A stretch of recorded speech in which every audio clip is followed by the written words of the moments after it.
Hey friends, today we are working on identifying and explaining the difference between poetry and prose, okay? Y'all, this is going to be very, very critical for us when we are taking our assessment. Our assessment is going to look exactly like this. Y'all should remember this chart because it is something that we have went over several different times inside of class, okay? So just going over again, how do we fill this out? One, we will come up with a similarity, a difference, and another difference between the poetry and the prose. So I'm choosing one of the words on the word bank, any of these words up here: structure, repetition, rhyme, rhythm, figurative language, topic, gist, imagery, theme. I can choose any of these words up here to go ahead and put in these boxes to describe something that is similar or the same in both the poetry and prose, or that is different, okay? And then I'm going to go ahead. I'm going to take an example from the prose to prove it, take an example from the poem to prove it. So if I say something similar is the topic, so if I say, both have the topic of horses, I'm going to take a part from the prose that shows how this is focused on horses, and the same thing with the poem, okay? So we're making sure that we use text evidence to support our thinking. I cannot give you credit for it if we do not use evidence. So it's so important for us to go back into our text to explain our thinking, okay? So one thing that I know is that is always, always, always going to be a difference when we are talking about poetry and prose is the structure. Remember, structure is how a text is written. So poetry is always going to be written in lines and stanzas. Okay? And prose is always going to be written in, you guessed it, sentences and paragraphs. This is an automatic difference always when we are talking about poetry and prose, okay? We also know that prose is usually more factual, and it uses more literal language.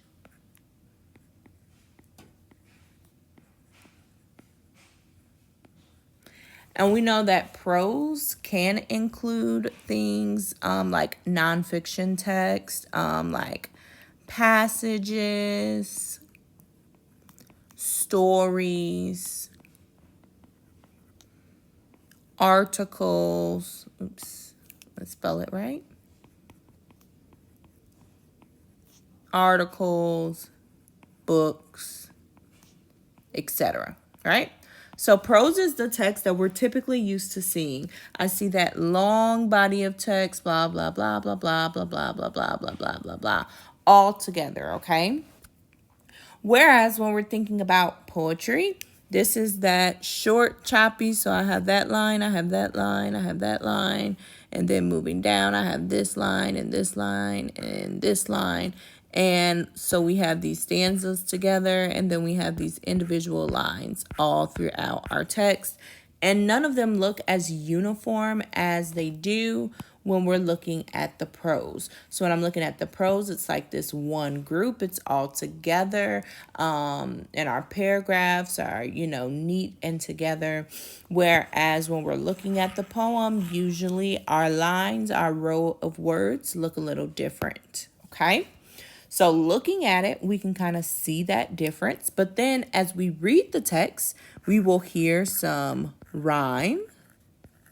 Okay, we might hear some repetition.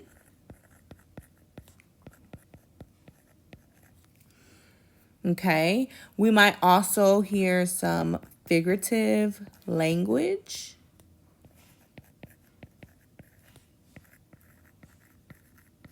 Usually poetry is also going to have more imagery in it.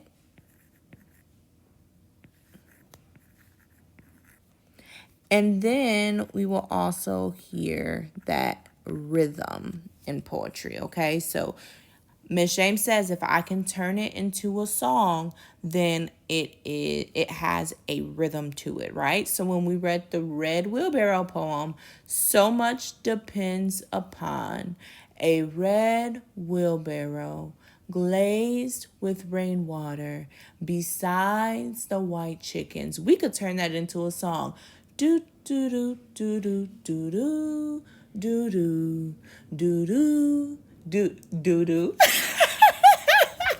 But you guys get the point, right? We can turn that into a song so it shows that those words have rhythm, they have a flow, a beat to them. Now, there are some things that poetry and prose both share, right? As a written form of language, they both have a topic, they both have a gist, they can both have a theme, okay? So these are some things that are possibly shared between poetry and prose. Now, prose can have some repetition sometimes. Prose can have some figurative language and some imagery, but usually it's not as heavy in prose as it is in poetry, okay? Let's go ahead, let's check out a prose version and a poetry version of Tired Blues by Langston Hughes, and we can really look at some of the major differences that we notice, okay? So this side over here, this is the poem, and this side over here is the prose. And I can easily identify this just by looking at it because, again, I see these short lines here. I see these. Let's see how many lines are in this poem. 1, 2, 3, 4, 5, 6. I see 6 like really short lines. The text isn't all mushed together. It's broken apart, creating that rhythm that we're probably going to hear when we read it. Whereas the prose is just going straight across. Right? We don't see a bunch of that text being broken up or anything like that. We see complete sentences. So at the beginning, before we really see anything being broken up, we see capital letters at the beginning. We see periods at the end. There is absolutely no periods inside of this text when we're looking at the poem. So our poem does have like some commas. It has a little dash there, but there are no periods. So we don't see any complete sentences. We only see those lines there, okay? So when we're looking, we can easily see which one is the poem, which one is the prose. And we're already noticing some differences. So I could go ahead and say like one difference is the structure, right? And easily say the prose is written in complete sentences. Okay? And then I could say here, the poem is written in short lines. Boom. Okay? So I've already noticed, haven't even read the text, but I've already noticed a major difference between these two texts here. You guys, I'm going to erase those things I added just so I can see the text just a little bit better as we read it, okay?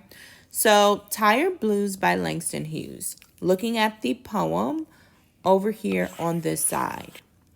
With the sun in my hand, gonna throw the sun way across the land, 'cause I'm tired, tired as can be. Let's read it again more fluently. With the sun in my hand, gonna throw the sun way across the land, 'cause I'm tired, tired as can be. Let's go ahead, let's read the prose version. I am so tired. I wish I could take the sun and throw it somewhere else. I would throw the sun somewhere far away so it would not shine on me. Then I would not be so hot and tired. Let's read that one more time to make sure we fully understand. I am so tired. I wish I could take the sun and throw it somewhere else. I would throw the sun somewhere far away so it would not shine on me.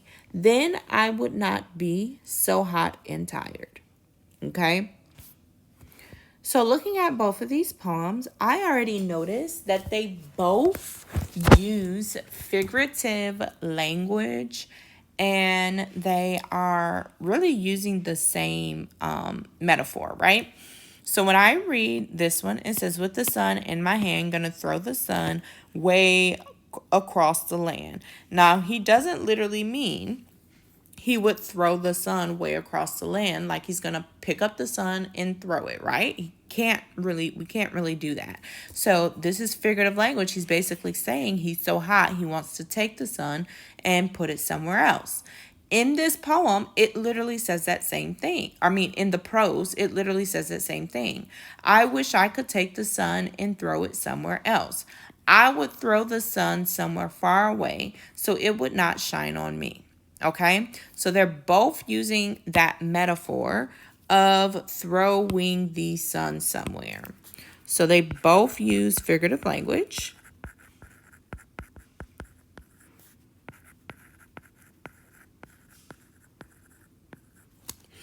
And I am actually going to take some direct words from the text. So I'm going to put my quotation marks and I'm going to copy line 3 of the poem. I'm going to throw the sun way across the land. So I'm going to do lines 3 and 4 from the poem. Gonna throw the sun. This lets my reader know there's a new line. Way across the land. Was that the right words? Let's make sure we're copying it right. Gonna throw the sun way across the land. Okay, perfect. And then we are going to put in parentheses lines 3 through 4 because those are not our words. So we want to say where we got that part from. Okay. Then we're going to go and we're going to find that same metaphor inside of the prose. I'm going to copy this second sentence here, or part of the second sentence. I'm going to copy where it says, I would throw the sun somewhere far away. I would throw the sun somewhere far away. Period. Okay? So I have examples from the prose, example from the poem, that both show how they're using figurative language. I'm going to look for one other difference. I see that in my chart. I think I'm going to reread both of our texts to see if I notice one as I'm reading it again. With the sun in my hand, going to throw the sun way across the land, 'cause I'm tired as can be. I am so tired. I wish I could take the sun and throw it somewhere else. I would throw the sun somewhere far away so it would not shine on me. Then I would not be so hot and tired. One thing I heard as I was reading this is that the poem, thinking about a difference, I heard some rhyming words in the poem. So with the sun in my hand, gonna throw the sun way across the land. Okay, so I'm noticing some rhyming words over here. I do not notice any rhyming over here. I do not notice any rhyming over here in the prose. So I'm gonna say another major difference is rhyme. And I am just going to, for example, from the prose, instead of writing those entire lines, I'm going to put land and hand because that's an example. Oops, wait, we are writing that in the wrong box. Y'all, we would have got that wrong. So I'm just going to move that over here. Land and hand. And I am, again, going to put my line numbers. So that is line 2. Wait, let me number them. 1, 2, 3, 4. Okay, so that is line 2 and 4. Okay, so I am showing where I got it from. I'm showing the words that rhyme in the poem. And then in the prose box, for example, from prose, there is none. The prose has no rhyming words. Period. Okay? So that is how you fill out that chart, thinking about the major differences between poetry and prose, really making sure we pay attention to the structure of the text, how the text is written, and then looking out for our poetic elements. You guys, I hope this video was helpful. If you do not understand how to identify the differences between poetry and prose, or looking at those words and really being able to tell if it's a poem or if it is prose, then I need you to ask for help. I need you to come to Miss James's back table so that we can work through it together. Remember, friends, I am here to help you grow, glow, learn, and get better. So I will see you in class. Bye.